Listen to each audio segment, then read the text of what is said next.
Welcome back to the deep dive. Today we're taking a massive swing at some of the early season chaos that's really defining the Western Conference. We're going to be focusing on the Emirates NBA Cup. Specifically, we're diving deep into that razor-thin 112-109 victory the Denver Nuggets just secured over the Houston Rockets. Yeah, that was Friday, November 21st, down at the Toyota Center. And this wasn't just another win on the schedule. This was a stake driven into the ground. Right. When you look at the source material, it's clear this was a high-leverage game. Oh, absolutely. It's a group play match in the Cup tournament. And for the Rockets, who were, scorching hot on a 5-game winning streak, right, this loss very likely hands the all-important head-to-head tiebreaker to Denver. And in this format, that's everything, isn't it? It's huge. Okay. Securing that advantage is exponentially more valuable than just a regular season victory. It probably just jeopardized Houston's chances of advancing at all. And the broader context here is pretty key. I mean, experts across the league had tabbed both of these teams, the Nuggets at 12-3 and the Rockets at 10-4, as the two main challengers to the Oklahoma City Thunder for that Western Conference crown. Exactly. So this game was less about a midseason trophy and much more about establishing dominance, a pecking order among the top tier. So the central question we really wrestled with while going through the notes was, how did Denver even pull this off? Right. They lost a key starter to an injury. They played an absolutely atrocious second quarter, a total statistical outlier for them, and they still found a way to win. And against a red-hot opponent on the road, no less. The answer we came to really hinges on this tale of two duos. You have the nearly flawless efficiency of the MVP and his co-star, pitted right against the shocking inefficiency of Houston's all-star tandem. Let's unpack it. Let's start with that opening blueprint, how Denver took control only to watch it just crumble. Okay, so lineups. Denver started with their veteran core: Murray, Cam Johnson, Peyton Watson, Aaron Gordon, and of course, Nikola Jokic.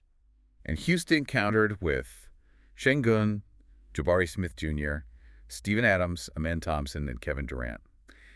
It was pretty clear right away that Denver was just operating with more cohesion. Yeah, the first quarter looked like a clinic. The Nuggets jumped out to a quick 16-8 lead, and they ended up finishing the quarter with a commanding lead, 25-12. Everything was clicking. I mean, if you look at the pace and where the points came from, the game was being run right through the post. Jokic already had 7 points and 7 rebounds in that opening frame. Just dominate. Totally dominating the glass, forcing the Rockets to commit defensive help. And then Murray and Peyton Watson were benefiting, chipping in 5 points each. And on the other side, the Rockets looked stiff. They did. Kevin Durant scored 6 of their 12 points, which sounds okay, but the rest of the team just could not find a rhythm against Denver's disciplined defense. So all the energy was with Denver. They're executing perfectly. But then comes the turning point, the kind of thing that usually just sinks a team on the road. Aaron Gordon. He suffers a right hamstring strain in the first half, and he was immediately ruled out for the entire rest of the game. That is such a critical loss, especially against a team like Houston that's built on athleticism and, driving to the rim. It's massive. Gordon isn't just a defensive anchor for them. He's the linchpin of their offensive complexity. He handles the short roll. He's a phenomenal cutter. He's the main high-post partner for Jokic. So losing him just changes everything. It does.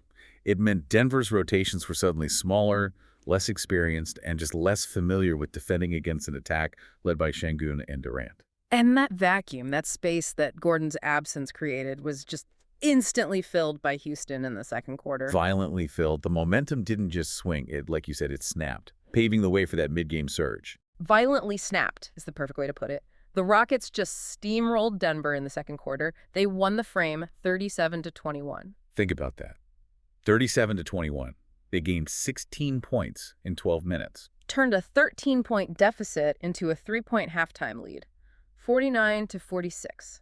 It's so rare to see a team with the structural integrity of Denver just endure that kind of quarter. Well, the sources make it very clear that the player leading this incredible comeback wasn't either of Houston's big all-stars. And that's what makes this deep dive so interesting.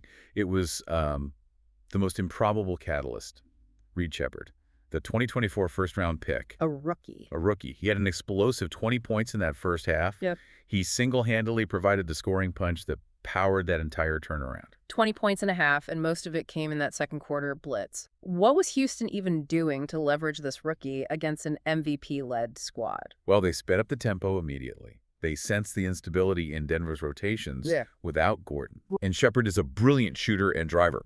So they were running these high-paced transition plays off of missed Denver shots, forcing the Nuggets' makeshift lineup into catch-up mode. Just putting them on their heels. Constantly. Yeah. They focused on quick perimeter passing to get Sheppard open looks, and he was knocking them down, just showing zero fear.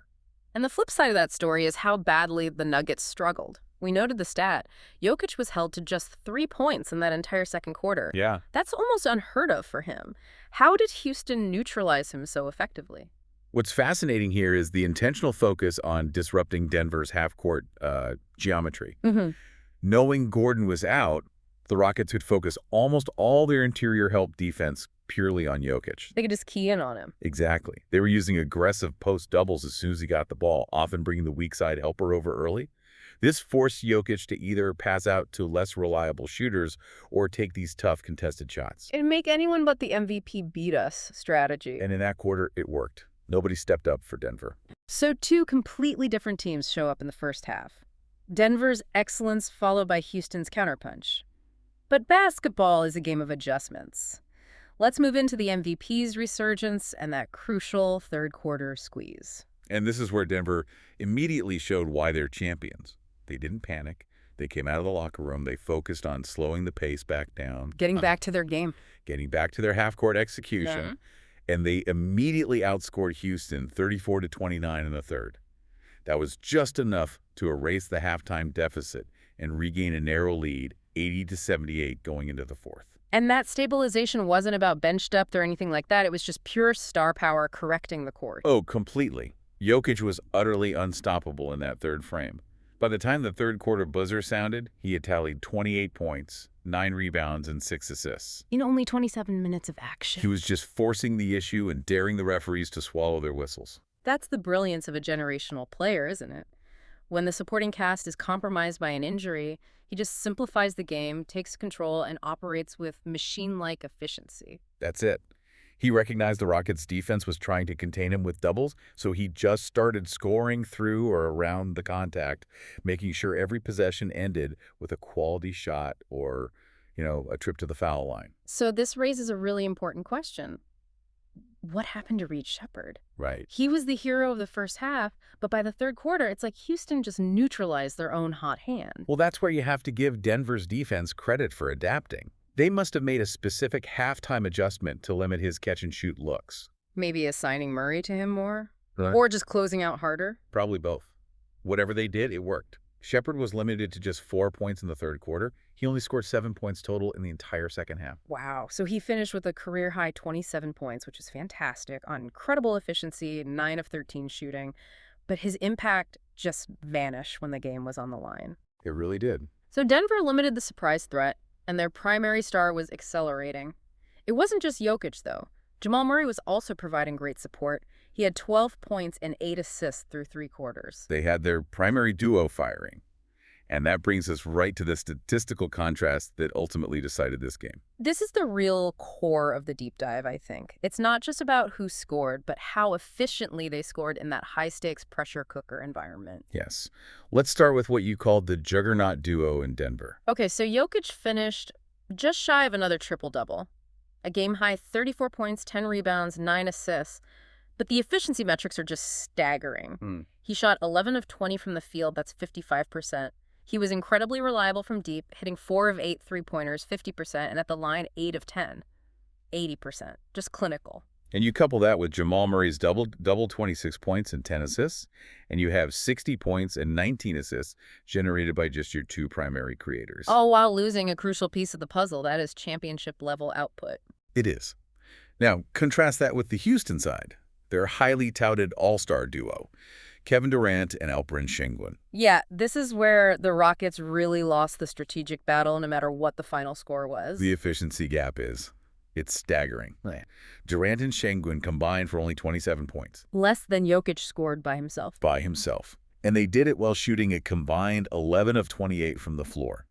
That's a dismal 39.3% combined. Against a team as efficient as the Nuggets, asking your stars to shoot sub 40% is It's just a mathematical recipe for defeat. It is, and it effectively negated the really solid efforts from the supporting cast, who performed admirably. Right. Thompson had a great night. 22 points and 7 boards. Jabari Smith Jr. contributed 12 points and 7 rebounds. They had the depth. They had the bench scoring. But the foundational star power failed to match the opposing MVP. Exactly. The source material shows the Rockets relied on the volatile brilliance of a role player and the depth of their younger guys. But when efficiency mattered most, their top 2 players simply could not deliver. That mismatch in star efficiency is the primary narrative takeaway from this game. And that inefficiency is what made the final moments of the game an absolute nail-biter, giving the Rockets a chance they maybe didn't deserve. Oh, it was high drama right up to the very end. With only 5.5 seconds left, Jabari Smith Jr. drilled a huge three-pointer. Cut the Nuggets' lead down to a single point, 110-109. The crowd must have gone insane. Oh, you could feel the tension just watching the highlights. But the ensuing possession is what sealed it. Smith unfortunately commits his 6th foul just moments later on Denver's next possession. He fouls out. And who do they foul? Of course. It sends Jokic back to the foul line. And there was, zero suspense there. None. The MVP calmly hits both free throws, securing the 112-109 final score. The Rockets' surge was officially over. So what does this hard-fought win really mean for the league landscape? The immediate consequence is just painful for Houston. Not only does it snap their 5-game winning streak, but with Denver securing that head-to-head tiebreaker, it means their NBA Cup advancement hopes are pretty much gone. And the schedule gods offer no mercy. The Rockets now have to internalize this emotional loss and immediately head into a tough 4-game road trip. Where do they start? It begins Monday in Phoenix against the 9-6 Suns. That is a brutal test of mental resilience for a team that just saw its star duo falter. Okay, let's synthesize everything we've looked at here. The sources really reveal that this game was a masterclass in consistency conquering volatility. Yes, it highlighted the fundamental difference between a team built on singular, reliable brilliance and a team that's still figuring out how to balance its high-ceiling talent. What stands out most is how the consistent, efficient dominance from Jokic, that 34-point near triple-double, can just overcome major systemic challenges. It can overcome losing your starting power forward and enduring a historic quarter-long collapse. Denver relies on a known quantity that delivers no matter what's happening around him. Meanwhile, the Rockets lean so heavily on the unsustainable brilliance of a surprise player, of Reed Sheppard. And once Denver adapted and limited him, their all-star duo, Durant and Şengün, they couldn't find the efficiency to close the game. They just struggled with poor shooting when the lights were brightest. So the key takeaway for you, the listener, seems to focus entirely on Houston's ability to evolve from this. I think so. The data raises a very pressing question. As they head into this tough road trip against strong, disciplined teams, can Kevin Durant and Alperen Şengün eliminate this volatility? Can they consistently match the high-level efficiency shown by the other top contenders in the West? That consistency is absolutely crucial if they genuinely want to challenge the structure and stability of teams like the Thunder and the Nuggets come playoff time. A question they have to answer very, very quickly, especially with the Suns waiting. Definitely a deep dive that offers a lot to mull over. We'll catch you next time.